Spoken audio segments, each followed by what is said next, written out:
जय माता दी। नमस्कार दोस्तों, स्वागत है आप सभी का हमारे YouTube चैनल लक्ष्मी शर्मा की कहानियाँ पर। ओम नमः भगवते वासुदेवाय। प्यारे भक्तजनों, आज आप सभी सुनेंगे कार्तिक मास कथा अध्याय 3। सत्यभामा ने कहा, हे प्रभु, आप तो सभी काल में व्यापक है और सभी काल आपके आगे एक समान है। फिर यह कार्तिक नाम ही सभी मासों में श्रेष्ठ क्यों है?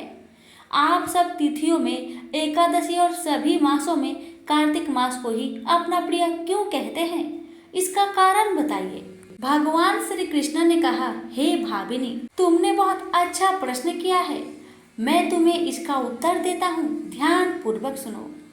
इसी प्रकार एक बार महाराज बेन के पुत्र राजा पृथु ने प्रश्न के उत्तर में देव ऋषि नारद से प्रश्न किया था और जिसका उत्तर देते हुए नारद जी ने उसे कार्तिक मास की महिमा बताते हुए कहा है, हे राजन, एक समय शंख नाम का एक राक्षस बहुत ही बलवान एवं अत्याचारी हो गया था।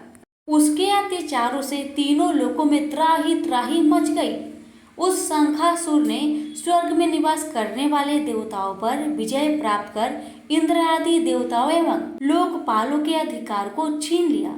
उसमें भयभीत होकर समस्त देवता अपने परिवार के सदस्यों के साथ सुमेरु पर्वत की गुफाओं में बहुत दिनों तक छिपे रहे।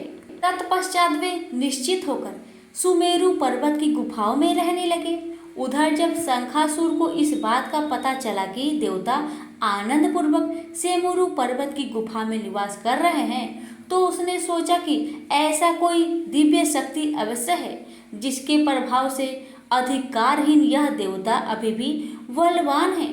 सोचते सोचते वह इस निर्णय पे पहुंचा कि वेद मंत्रों के बल के कारण ही देवता बलवान हो रहे हैं।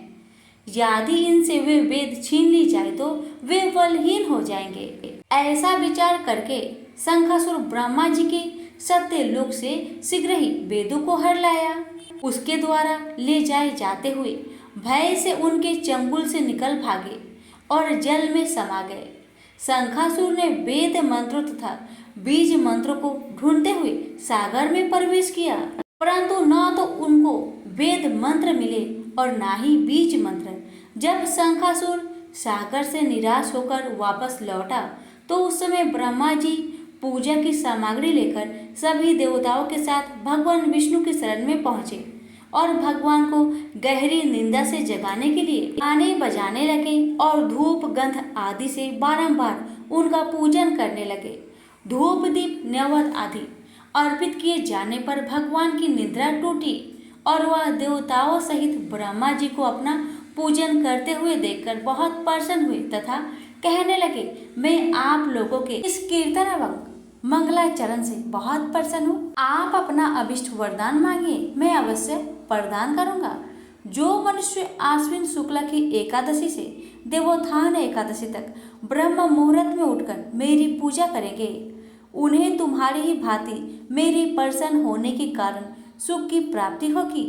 आप लोग जो पाद्य अर्घ्य आचमन और जल आदि सामग्री मेरे लिए लाए हैं, वे अनंत गुणों वाली होकर आपका कल्याण करेगी। शंखासुर द्वारा हारे गए संपूर्ण वेद जल में स्थित है। मैं सागर पुत्र शंखासुर का वध करके उन वेदों को अभी ला देता हूँ। आज से बीज मंत्र और वेदों सहित में प्रतिवर्ष कार्तिक मास में जल में विश्राम किया करूंगा। अब मैं मत्स्य का रूप धारण करके जल में जाता हूँ। तुम सब देवता भी मुनीश्वरों सहित मेरे साथ जल में आओ।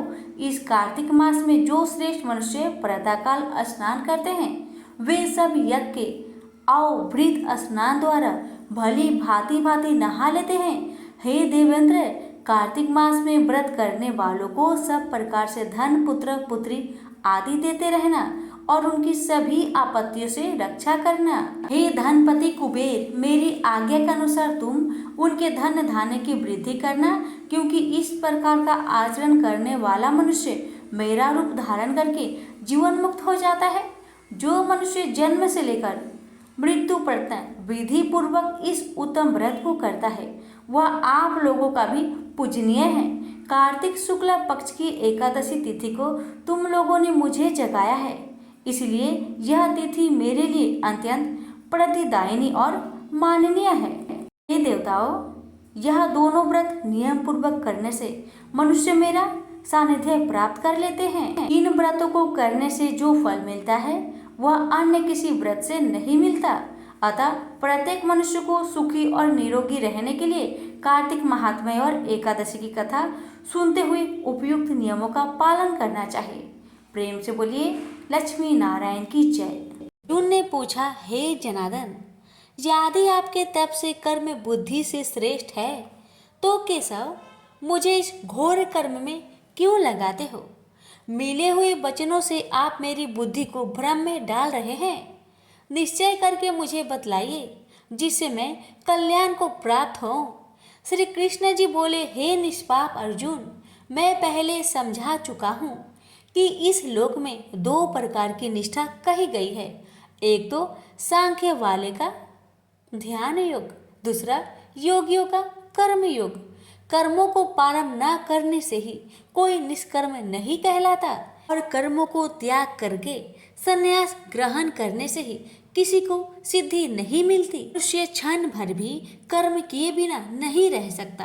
प्रकृति के गुण ही सब मनुष्य को कुछ न कुछ कर्म करने में लगाते हैं। अज्ञानी कर्म निंदियों को रोक कर आत्मा चिंतन करने के बहाने विषय की चिंता करता है, वह पाखंडी मिथ्याचारी कहलाता है। हे अर्जुन, इंद्रियों को मन से दमन कर और विषय में प्रवृत्त न होने देकर उनसे कार्य लेता है, वह कर्म योग का अभ्यास करता है और श्रेष्ठ कहलाता है। अपने धर्म के अनुसार नियमित कर्म के करने से कर्म को करना अच्छा है। बिन कर्म किए निमित्त किए जाने वाले कर्मों को छोड़कर जितने कर्म हैं उनके करने से मनुष्य का बंधन होता है। अतएव तुम फल की इच्छा त्याग कर यज्ञ करने के लिए कर्म करो। सृष्टि के आरंभ काल में ब्रह्मा जी ने यज्ञ सहित प्रजा को उत्पन्न कर प्रजा से कहा था, यज्ञ आदि कर्म करके वृद्धि को प्राप्त होंगे, यही कर्म तुम्हारे निमित्त कामधेनु होवेंगे। इस यज्ञ से तुम देवताओं को संतुष्ट करते रहो और देवता भी तुमको संतुष्ट करेंगे। इस प्रकार परस्पर वर्ताव करते हुए तुम और देवता कल्याण को प्राप्त होगे। यज्ञ आदि कर्मों से प्रसन्न होकर देवता तुमको इच्छित सुख की सामग्रियां देंगे, परंतु उनके लिए हुए दान को जो बिना उनका भोग लगाए ग्रहण करता है वह चोर है। पंच महायज्ञ करके जो शेष बचा हुआ भोग ग्रहण करते हैं वे पापों से मुक्त हो जाते हैं, और जो अपने निमित्त ही अन्न पकाते हैं वे पापी मनुष्य पाप को ही भक्षण करते हैं। अन्न से ही प्राणियों की उत्पत्ति होती है। अन्न मेघ से उत्पन्न होता है, मेघ यज्ञ द्वारा बरसता है और यज्ञ की उत्पत्ति कर्म से होती है। कर्म की उत्पत्ति ब्रह्म से हुई है और ब्रह्म अक्षर परमात्मा से। इस कारण सदा पदार्थों में रहने वाला जो ब्रह्म है वह सब योगों में प्रस्तुत है। हे पार्थ, इस प्रकार चलाए हुए आसक्त अज्ञानियों की बुद्धि में ज्ञान भेदभाव उत्पन्न ना करे, परंतु आप स्वयं कर्म करता हुआ उसमें भी प्रसन्नता पूर्वक कर्म करावे।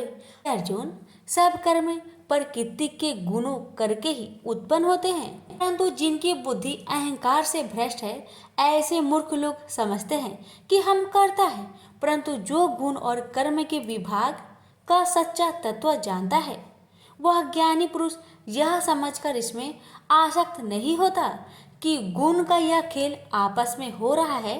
प्रकृति के गुणों को भूले हुए मनुष्य गुण और कर्मों से आसक्त होते हैं। उन अल्पज्ञ मदों के ज्ञानी पुरुष कर्म मार्ग से चलायमान ना करें। हे अर्जुन, अध्यात्मक बुद्धि से तुम सब कर्मों को मुझ पे अर्पण करके कर्म फलों की आशा ममता को छोड़कर संग्राम करो। जो पुरुष श्रद्धापूर्वक मेरे वचनों पर दृष्टि दोष ना करके मेरे इस मत के अनुसार आचरण करते हैं वे लोग कर्म बंधन से निश्चय मुक्त हो जाते हैं, और जो अज्ञानी मेरे इस मत पर दोष दृष्टि करते हुए इसको ग्रहण नहीं करते वे संपूर्ण ज्ञान से रहित है। उनको नष्ट हुआ जानो। अपना कठिन धर्म भी दूसरे के सहज धर्म से हितकर होता है। धर्म में मरना भी कल्याणकारक है, परंतु अन्य धर्म भयानक है। अर्जुन ने कहा, हे विष्णु नंदन श्री कृष्ण, पुरुष को पाप करने की इच्छा न होते हुए भी उसे कौन बलात् पाप के मार्ग में प्रवृत्त कराता है? कृष्ण भगवान बोले, हे अर्जुन, रजोगुण से उत्पन्न होने वाला काम व क्रोध मनुष्य को पाप मार्ग में ले जाता है। ऐसा करके उत्पन्न इच्छा कभी तृप्त नहीं होती। ये महापापी और घोर शत्रु हैं, जैसे धुआं से अग्नि, धूल से तर्पण और झिल्ली से गर्भ का बालक ढका हुआ है, उसी प्रकार विषय की इच्छा से आत्मज्ञान ढका हुआ है। हे कुंती पुत्र, इस शत्रु काम को मार के ज्ञानियों का ज्ञान आच्छादित हुआ है और सदा अग्नि की तरह तृप्त नहीं होता। इंद्रिया, मन और बुद्धि इस काम के आश्रय स्थान है। इनके सहारे इस स्वेच्छा ज्ञान को आच्छादित करके जीवन को मोहित कर लेती है। अतएव तुम सर्वप्रथम इंद्रियों को बस में करके ज्ञान और विज्ञान को नष्ट करने वाले इस पापी काम को अवश्य ही जीतो। कहते हैं कि इंद्रिया सबसे प्रबल है और इंद्रिया से भी प्रबल मन है। इस प्रकार जो बुद्धि से परे हैं, उस आत्मा को जानकर निश्चयात्मक बुद्धि द्वारा मन को निश्चल करे। हे महाबाहो, तुम दुर्धर शत्रु को जीत लो। तुमसे बोलिए श्री कृष्ण भगवान की जय। श्री नारायण जी बोले, हे लक्ष्मी, एक क्षुद्र महामूर्ख अकेला ही वन में रहता था। बड़े अनर्थों से उसने बहुत सा द्रव इकट्ठा किया। किसी कारण से वह सब द्रव जाता रहा। अब वह क्षुद्र बहुत चिंतित रहने लगा। किसी से पूछता कि ऐसा उपाय बताओ जिससे पृथ्वी में गरा हुआ धन मुझे मिले। किसी पूछता कोई अंजन बताओ जिसे लगाने से पृथ्वी में गरा हुआ धन दिखे। तब किसी ने कहा, मांस मदिरा खाया पिया कर। तब वह खोटा कर्म करने लगा, चोरी करने लगा। एक दिन धन की लालसा कर चोरी करने गया। मार्ग में चोरों ने मार दिया। तदंतर उसने प्रेत की योनि पाई। उस प्रेत योनि में उसे बड़ा दुख हुआ। एक बट वृक्ष पर रात दिन चिल्लाया करता कि कोई ऐसा है तो इस अधम देह से छुड़ाए। कुछ समय बाद क्षुद्र की स्त्री से पुत्र जन्मा। जब उसका पुत्र बड़ा हुआ तो एक दिन अपनी माता से उसने पूछा, मेरा पिता क्या व्यापार करता था और उसका देहांत किस प्रकार हुआ? तब उसकी माता ने कहा, हे बेटा, तेरे पिता के पास बहुत द्रव था, वह सब व्यर्थ ही जाता रहा। वह धन के चले जाने से बहुत चिंतित रहने लगे। एक दिन धन की लालसा में चोरी करने गया, परंतु मार्ग में उसे चोरों ने मार डाला। तब बेटे ने कहा, हे माता, उसकी गति कराई थी? माता ने कहा, नहीं कराई। बेटे ने कहा, हे माँ, उसकी गति करानी चाहिए। माँ ने कहा, अच्छी बात है। तब वह पंडितों से पूछने गया और जाकर प्रार्थना की, हे स्वामी, मेरा पिता एक दिशा में जाकर मृत्यु को प्राप्त हुआ, अतः उसका उद्धार किस तरह होगा? पंडितों ने कहा, तू गया जी जाकर उनकी गति कर, तब पितरों का उद्धार होगा। यह सुन उसने माता की आज्ञा लेकर गया जी को गमन किया। प्रयागराज दर्शन स्नान करके आगे को चला। रास्ते में एक वृक्ष के नीचे बैठ गया। वहां उसको बड़ा भय प्राप्त हुआ। वहां वही वृक्ष था जहां उसका पिता प्रेत योनि को प्राप्त हुआ था। उसी जगह चोरों ने उसे मारा था। तब उस बालक ने अपना गुरु मंत्र पढ़ा। उसका एक नियम था, वह एक अध्याय श्री गीता जी का भी नित्य पाठ किया करता था। एक दिन उसकी पिता ने प्रेत की योनि में सुना तो सुनते ही उसकी प्रेत योनि टूट गई और देवदेही पाई। स्वर्ग से विमान आए और वह विमान पर चढ़कर पुत्र के सामने आया और आशीर्वाद देकर कहा, हे पुत्र, मैं तेरा पिता हूँ जो मरकर प्रेत हुआ था। तेरे गीता पाठ करने से मेरी देवदेही हुई है। अब मेरा उद्धार हुआ है और तेरी कृपा से मैं स्वर्ग को जाता हूँ। अब तू गया जी को अपनी खुशी से जा। इतने सुनकर पुत्र ने कहा, हे पिताजी, कुछ और आज्ञा करो जो मैं आपकी सेवा करूँ। तब उस देवदेही ने कहा, देख, मेरी 7 पीढ़ियों के पितर नरक में पड़े हैं। अब तू गीता जी के 3रे अध्याय का पाठ करके उनको भी इस दुख से मुक्ति प्रदान कर। इतना वचन कह वह देवदेही स्वर्ग को गए। तब उस बालक ने वहीं पर पुनः गीता जी के 3रे अध्याय का पाठ किया और सब पितरों को उसका पुण्य देकर बैकुंठवासी हुआ। जो प्राणी श्री गीता जी का पाठ करे या श्रवण करे उसका फल कहने में नहीं आ सकता। तब श्री भगवान जी बोले, हे लक्ष्मी, यह तीसरे अध्याय का जो फल मैंने तुमसे कहा वह तुमने सुना है। प्रेम से बोलिए लक्ष्मी नारायण की जय। एक गांव में दो सेठानियां थी।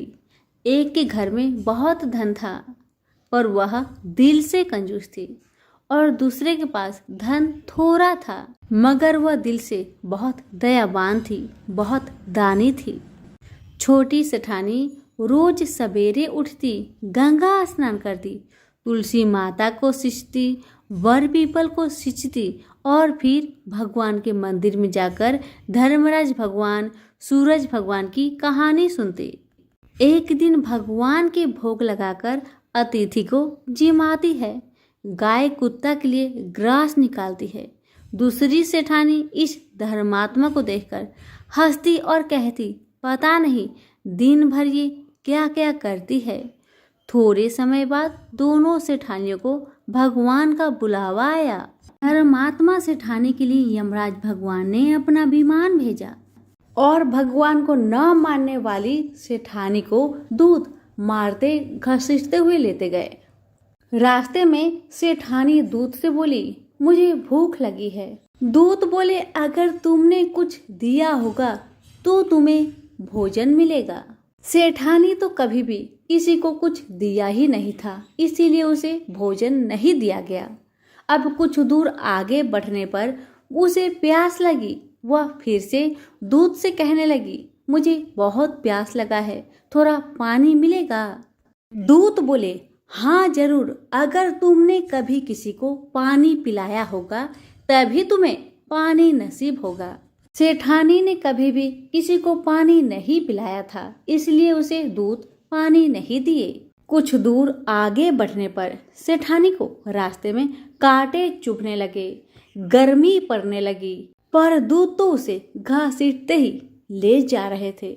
अब सेठानी बहुत पछताने लगी कि मेरे पास सब कुछ था मगर मैंने कभी दान धर्म नहीं किया।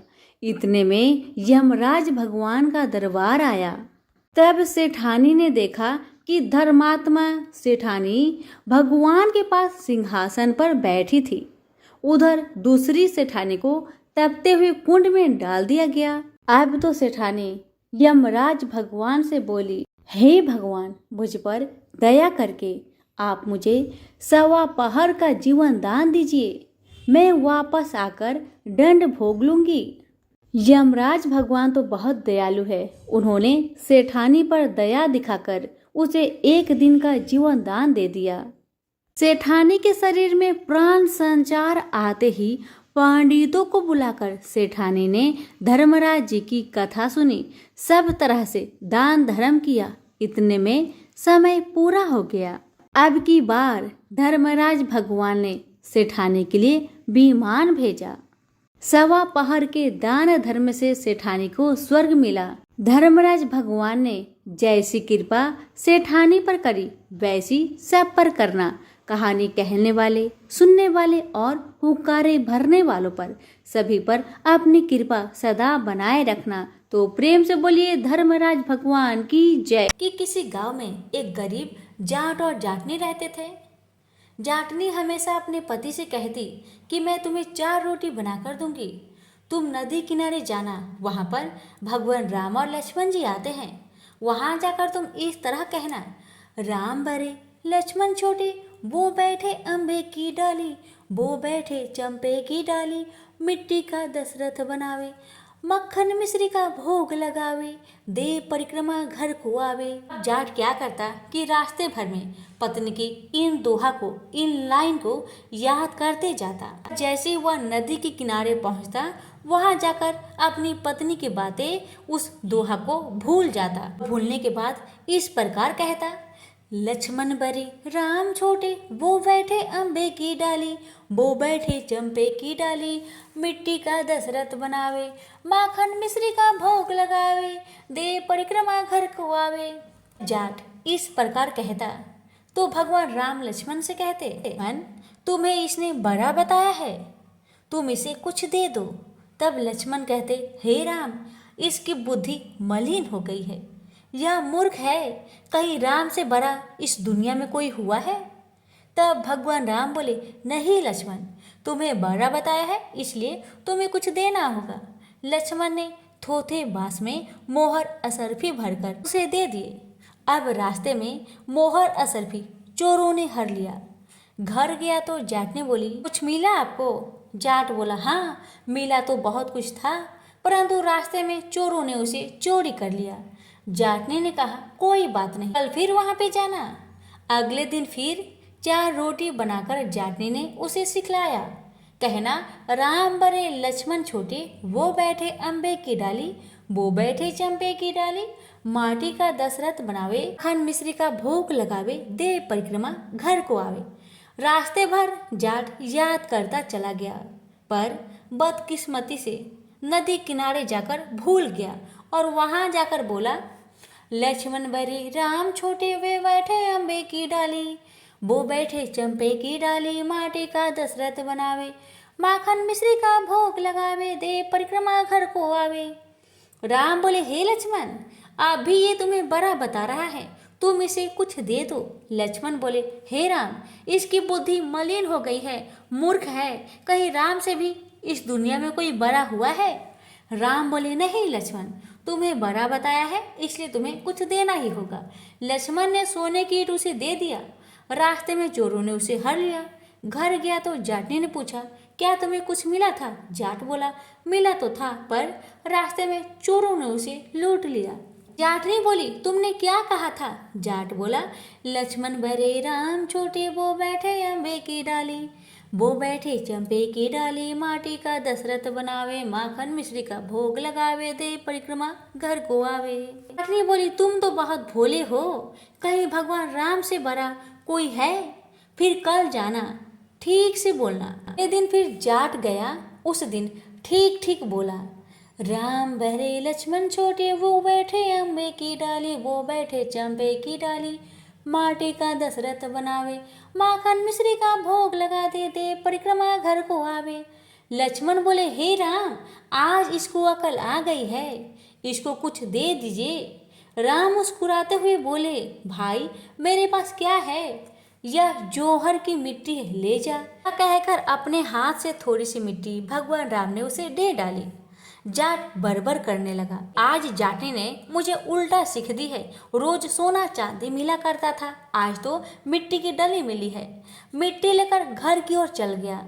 बीच रास्ते में चोरों ने मिट्टी देखी तो मिट्टी को देखकर कुछ नहीं बोले। जाट घर गया तो जाटनी बोली, कुछ मिला? तो जाट ने कहा, हाँ, तेरी उल्टी सीख के कारण आज तो मुझे सिर्फ मिट्टी की डली मिली है। जाटनी बोली, कोई बात नहीं, कुछ तो लेकर घर आया, बड़े रोज तुम खाली हाथ घर आते थे, आज तो तुम मिट्टी लेकर आए हो, मिट्टी से तो कुछ न कुछ काम तो हो ही जाएगा। चूल्हा लिपूंगी, आंगन लिपूंगी। जाटनी वे तुलसी की पौधे के नीचे मिट्टी को रखकर सो गई। जब सवेरे उठकर देखा तो हीरे मोती जगमगा रहे थे। भगवान राम तो मिट्टी का भी सोना कर दे।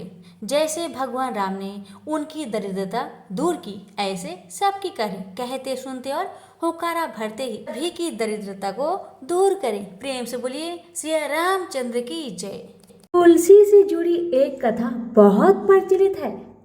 श्रीमद् देवी भागवत पुराण में इनके अवतरण की दिव्य लीला कथा भी बनाई गई है। एक बार शिव ने अपने तेज को समुद्र में फेंक दिया था। उससे एक महातेजस्वी बालक ने जन्म लिया। यह बालक आगे चलकर जलंधर के नाम से पराक्रमी दैत्य राजा बना। इसकी राजधानी का नाम जलंधर नगरी था। दैत्यराज कालनेमी की कन्या वृंदा का विवाह जलंधर से हुआ। जलंधर महाराक्षस था। अपनी सत्ता के मद में चूर उसने माता लक्ष्मी की पाने की कामना से युद्ध किया, परंतु समुद्र से ही उत्पन्न होने के कारण माता लक्ष्मी ने उसे अपने भाई के रूप में स्वीकार किया। वहां से पराजित होकर वह देवी पार्वती को पाने की लालसा से कैलाश पर्वत पर गया। भगवान देवाधिदेव शिव का ही रूप धरकर माता पार्वती के समीप गया, परंतु माँ ने अपने योग बल से उसे तुरंत पहचान लिया तथा वहां से अंतर ध्यान हो गई। देवी पार्वती ने क्रोध होकर सारा वृत्तांत भगवान विष्णु को सुनाया। जालंधर की पत्नी वृंदा अत्यंत पतिव्रता स्त्री थी। उसी के पतिव्रत धर्म की शक्ति से जालंधर न तो मारा जाता था और न ही पराजित होता था। इसलिए जालंधर का नाश करने के लिए वृंदा के पतिव्रत धर्म को भंग करना बहुत जरूरी था। इसी कारण भगवान विष्णु ऋषि का भेष धारण करके वन में जा पहुंचे, जहां वृंदा अकेली भ्रमण कर रही थी।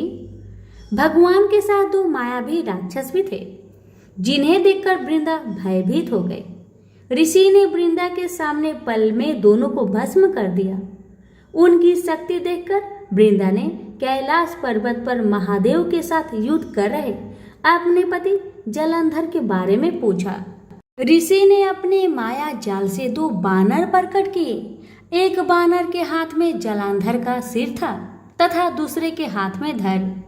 अपने पति की यह दशा देखकर वृंदा मूर्छित होकर गिर पड़ी। होश में आने पर उन्होंने ऋषि रूपी भगवान से विनती की कि वह उसके पति को जीवित करे। भगवान ने अपनी माया से पुनः जालंधर का सिर धड़ से जोड़ दिया, परंतु स्वयं भी वह उसी शरीर में प्रवेश कर गए। वृंदा को इस छल का जरा भी आभास न हुआ। जालंधर बने भगवान के साथ वृंदा पतिव्रता का व्यवहार करने लगी, जिससे उसका अस्तित्व भंग हो गया। ऐसा होते ही वृंदा का पति जालंधर युद्ध में हार गया। इसी सारे लीला का जब वृंदा को पता चला तो उसने क्रोध होकर भगवान विष्णु को शीला होने का श्राप दे दिया तथा स्वयं सती हो गई। जहाँ वृंदा भस्म हुई वहां तुलसी का पौधा उगा। भगवान विष्णु ने वृंदा से कहा, हे वृंदा, तुम अपने अस्तित्व के कारण मुझे लक्ष्मी से भी अधिक प्रिय हो गई हो। अब तुम तुलसी के रूप में सदा मेरे साथ रहोगी। जो मनुष्य भी मेरे शालिग्राम रूप के साथ तुलसी का विवाह करेगा उसे इस लोक और परलोक में विपुल यश प्राप्त होगा। जिस घर में तुलसी होती है वहां यम के दूत भी असमय नहीं जा सकते। गंगा व नर्मदा के जल में स्नान तथा तुलसी का पूजन बराबर माना जाता है। चाहे मनुष्य कितना भी पापी क्यों न हो, मृत्यु के समय जिसके प्राण मंजरी रहित तुलसी और गंगा जल मुख में रखकर निकल जाते हैं, वह पापों से मुक्त होकर बैकुंठ धाम को प्राप्त होता है। जो मनुष्य तुलसी व आंवलों की छाया में अपने पितरों का श्राद्ध करता है, उसके पितर मोक्ष को प्राप्त हो जाते हैं। उसी दैत्य जालंधर की यह भूमि जालंधर नाम से विख्यात है। सती वृंदा का मंदिर मोहल्ला कोट किशनचंद में स्थित है। कहते हैं इस स्थान पर एक प्राचीन गुफा थी जो सीधी हरिद्वार तक जाती थी।